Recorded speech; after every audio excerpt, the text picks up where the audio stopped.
In this video, I'll show you how to rent in the UK, the fastest and the easiest way to rent in the UK, so you will not have any problems, especially if you move to the UK as a student or through the Tier 2 visa sponsorship or through the work visa. This is going to be a very good guide for you, especially if you're having troubles finding a house in the UK. I will show you what to do before you start looking for houses, and we're searching for houses, and what to look out for when you are looking for these houses. So if you are interested, let's get into it. Welcome and welcome back to my channel. If you're new here, hello and welcome. My name is Linda, and on this channel I share information about nursing abroad, getting jobs abroad, remote job opportunities worldwide. So if you're interested in any of those, be sure to join the family by subscribing and hitting the bell icon so that anytime I post a video, you'll be able to see it on time. And for my returning subscriber, thank you so much for always coming back. So did you know that everything that you need to know in the UK as an immigrant, you can actually find in gov.uk? Even how to rent in the UK, you can find it in gov.uk. So in gov.uk, you can find a lot of useful resources that will help you to actually stay safe when you get to the UK. You want to stay to the end of this video because I'm going to share a useful resource that you can actually use when you are renting in the UK. This is from the UK government. I'm going to be talking about what to do before you start looking for houses, what to do during your search, and what to do after you must have found a house. There are two ways to look for houses in the UK. You can actually rent through the landlord directly or through a letting agent. So before you start searching for house, you need to plan how much you are willing to pay for a house, the type of house you want to look for, the kind of accommodation that will accommodate you or your family if you've got family. Now, that planning will help you not to fall into problems, because not just the rent is involved, you also have to pay your taxes and the rest of it. So the planning aspect is really very important. According to gov.uk, like, a number of people can actually afford to pay 1/3 of their salary. So you notice that if you're not renting directly from a landlord, most letting agents will actually want to find out 1/3 of your salary is up to their rent. So if your salary as a student or as a worker, the amount of money you are making at the end of every month, 1/3 of it is not able to pay the rent for a particular house, some of them might be finding it very reluctant to give you that house. So you need to also figure out, what is 1/3 of my salary? Am I able to use this to rent? So because a lot of letting agents are going to be looking at that when you are renting.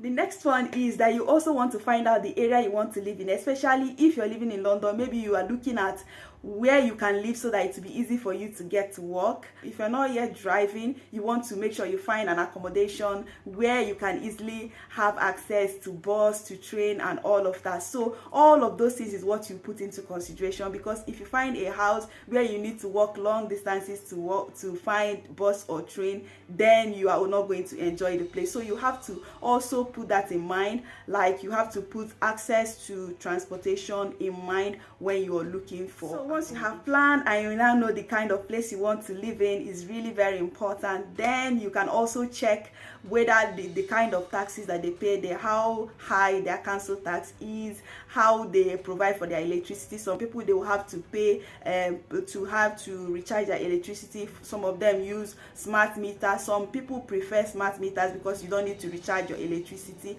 So you have to also bear all those things in mind when you are getting ready to rent. So that the next thing is to make a checklist of all these things I've said now: the planning, how much you're willing to pay, where you want to live, access to transportation, and then if they have like washing machine, the kind of electricity that they use, and the council tax band that they belong to. So once you've made the checklist, then you are on point to continue your search. Leave a link to all the resources that I used for this video in the description below, so that you can also go through and be able to equip yourself with the knowledge that you will need in the UK, so you will not make mistakes. So during your searching phase, there are two ways you can search for. You can search online and you can also search offline. So for you to search online, there are a number of websites that you can use. I'll leave a link to the popular ones in the description of this video. So but wherever you get this accommodation online, make sure you are contacting the landlords or the letting agents that are responsible for those houses,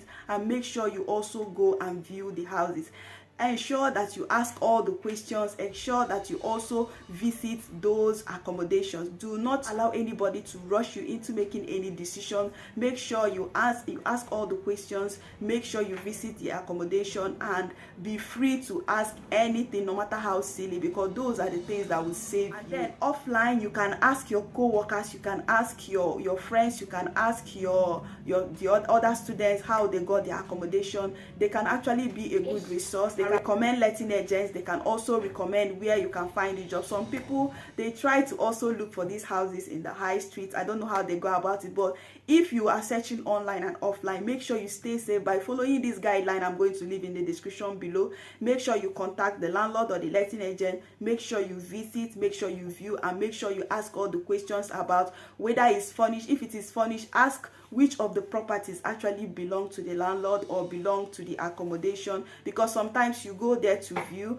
and it is fully furnished, but when you want to move in, it's not exactly what you saw when you went for your viewing that you are going to see. So when you are viewing your accommodation, make sure you're asking them, okay, this sofa or whatever, does it belong to the landlord? Will I find it when I come here?